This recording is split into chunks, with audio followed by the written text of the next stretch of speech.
గురి చేసినటువంటి వంశీకృష్ణ పంజగుట్ట పిఎస్కి పిలిపించి ఆయనని నానా బూతులు తిట్టారంట. ఆయన అరెస్ట్ అవ్వడం, జైల్లో ఉండడం, అక్కడి నుంచి నాంపల్లి కోర్టులో బెయిల్ నిన్న వచ్చింది. వాళ్ళ బాబాయ్ మనతో పాటు ఉన్నారు. అసలు ఆయనకి ఆ ఫోన్ ట్యాపింగ్ కేసుకి ఏమైనా సంబంధం ఉందా, అసలు ఈ కేసు నుంచి ఆయన ఎట్లా బయటపడతారు, ఆ చక్రధర్ గౌడ్కి అట్లాగే మాజీ మంత్రి హరీష్ రావు మీద పెట్టినటువంటి కేసుకి ఎలాంటి సంబంధం ఉంది, వీటన్నింటి మీద మనం మాట్లాడదాం. ఒకసారి శ్రీనివాస్ యాదవ్ మనతో పాటు ఉన్నారు, వాళ్ళ బాబాయ్ వంశీకృష్ణ బాబాయ్. మాట్లాడి మరిన్ని విషయాలను తెలుసుకుందాం. అసలు ఈ వంశీకృష్ణ ఏం చేస్తుండే, ఆయన బ్యాక్గ్రౌండ్ ఏంటి, ఆయన ఉద్యోగం ఏంటి, ఆయనకి చక్రధర్ గౌడ్కి ఎలాంటి సంబంధం ఉంది? చక్రధర్ గౌడ్కు వంశీకృష్ణకు ఏ సంబంధం లేదు. ఇంతకుముందు వంశీకృష్ణ ఆరోగ్యశ్రీలో చేస్తుండు. అయితే హరీష్ రావు ఆరోగ్య శాఖ మంత్రి కాబట్టి ఆయన పేచీలో ఉన్నాడు ఒక 3-4 నెలలు. తర్వాత గవర్నమెంట్ చేంజ్ అయింది, ఆయన నల్గొండ డిస్టిక్ డిఎం కాబట్టి అటు వెళ్ళిపోయాడు. దీనికి చక్రధర్ గౌడ్కు కంప్లైంట్ ఇచ్చి హరీష్ రావు ఫోన్ ట్యాపింగ్కు వంశీకి సంబంధం ఉందంటే వంశీ చేసేంత స్థాయి కాదు. అది పెద్ద లెవెల్, ఒకవేళ చేసినా కూడా వంశీ చేసే స్థాయి కాదు. చక్రధర్ గౌడ్ అనే వ్యక్తి ఆయన ఎక్కడ చూసినా మీడియా ముంగట రియల్టరు, ఫార్మసీ అంటాడు. ఆయన ఎన్ని వెంచర్లు చేసిండు చక్రధర్ గౌడ్, ఎన్ని ఎకరాలు దున్నిండు, అది చూపిస్తే నేను దేనికైనా సిద్ధం. చక్రధర్ గౌడ్కి వంశీకృష్ణకి ఎలాంటి సంబంధం? నిజంగా చక్రధర్ గౌడ్ దగ్గర కూడా ఆయన పనిచేసిన సందర్భం ఏమైనా ఉందా? చక్రధర్ వంశీకృష్ణ డిఎం కాబట్టి సారు పని మంచి చేస్తాడు కాబట్టి ఆయన క్యాంప్ ఆఫీసులో కొద్ది రోజులు ఉంచుకోవడం జరిగింది.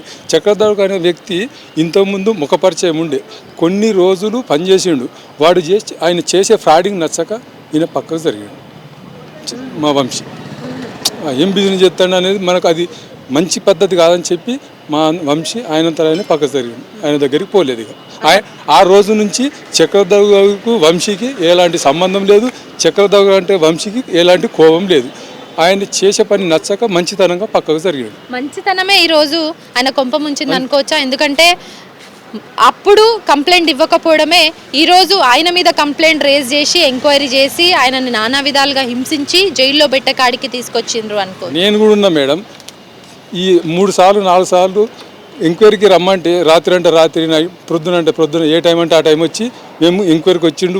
మా వంశీకృష్ణ లోపల ఉంటే మేము బయట ఉండి ఎన్నో ఎంత అవస్థ అనుభవించినాం.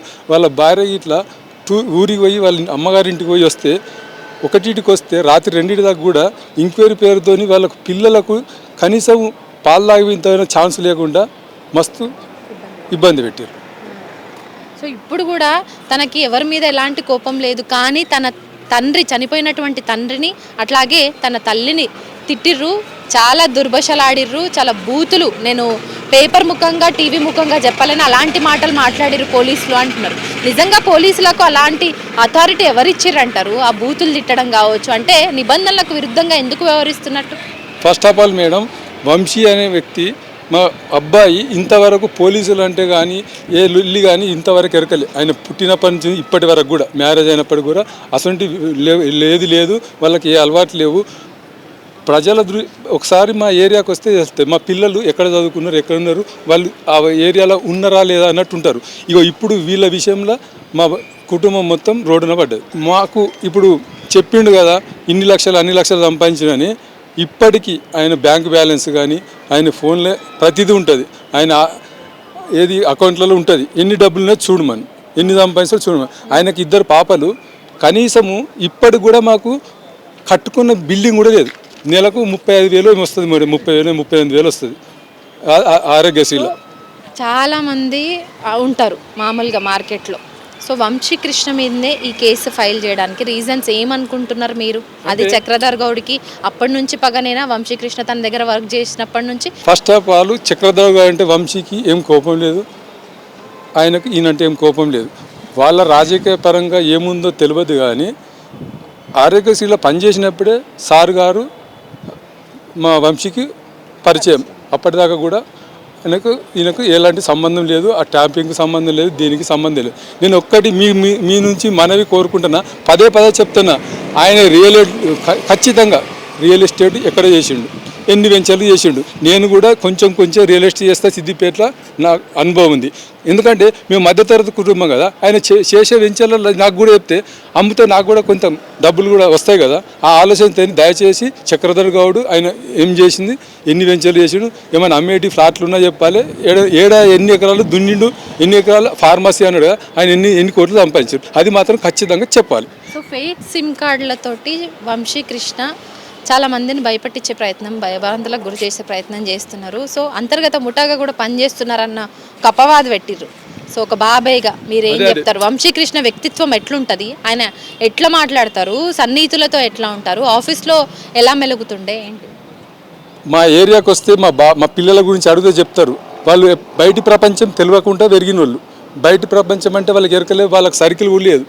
అట్లాంటి వాళ్ళను ఇప్పుడు లేనిపోయిన అపవినీతి అయితే ఇప్పుడు ఎవరైతే ఇప్పుడు ఫేక్ సిమ్ కార్డులు అని చెప్పిర్రో అలాంటిది ఏదైనా ఉంటే నేను నా కొడుకుని తీసుకొచ్చి ఏ శిక్ష కంటే ఆ శిక్షకు నేను జడ్జి ముంగట రిమాండ్ అవుతాం.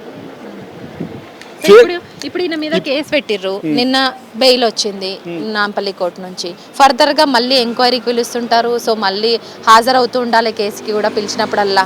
సో ఎట్లా ఫైట్ చేస్తారు, ఎట్లా న్యాయపరంగా ఎట్లా ఎదుర్కోవాలి? మేము న్యాయాన్ని నమ్ముకుంటున్నాం. ఇప్పటికి కూడా పోలీసులు అంటే గౌరవము మాకు ఎలాంటి వాళ్ళ మీద లేదు. మాకు ఎవరైతే ఈ న్యూసెన్స్ లెక్క మాట్లాడినరో ఒక వాళ్ళ మీదనే కోపం తప్ప ఇప్పటి వరకు కూడా మాకు పోలీసులు అంటే గౌరవము, ప్రతి చట్టం అంటే గౌరవం, న్యాయం మా పరంగా ఉంటుందని చెప్పి మేము దేవుణ్ణి నమ్ముకుంటాం, న్యాయంగా కొట్లాడతాం. మొత్తానికైతే ఈ ఫోన్ ట్యాపింగ్ కేసు వంశీకృష్ణ మీద పెట్టి ఇంట్లో ఉన్న వాళ్ళని బయటేసినట్టు అయింది. అట్లా కాదు మరి ఈ పరిస్థితి నుంచి అంటే సమాజంలో పబ్లిక్ మధ్యలో కావచ్చు, మీరు ఇరుగు పొరుగు వాళ్ళ మధ్యలో కావచ్చు, లేదంటే ఆఫీస్లో సహచరుల మధ్యలో కావచ్చు, ఎలా ఆయన ఫైట్ చేయబోతుంటాడు? సో నిజంగా ఆయన మీద వచ్చిన అన్ని ఆరోపణలే, ఆధారాలు, సాక్ష్యాలు ఏం లేవని ఎట్లా న్యాయ పోరాటం ఎట్లుంటుంది మీద? మేడం ఇప్పుడు ఒక మనిషి గురించి చెప్తే 10 మంది ఏమంటారంటే వాడు మంచి చేసినా చెడు చేసినా మన ముంగట అనకుండా కూడా మన వెనుకంటారు మేడం. అటువంటిది మేము న్యాయాన్ని నమ్ముకున్నాం, మా వంశీని ఎట్లైనా కాపాడుకుంటాం. దయచేసి డీజీపీ గారు మా కుటుంబానికి రక్షణ కల్పించాలని మా మనవి.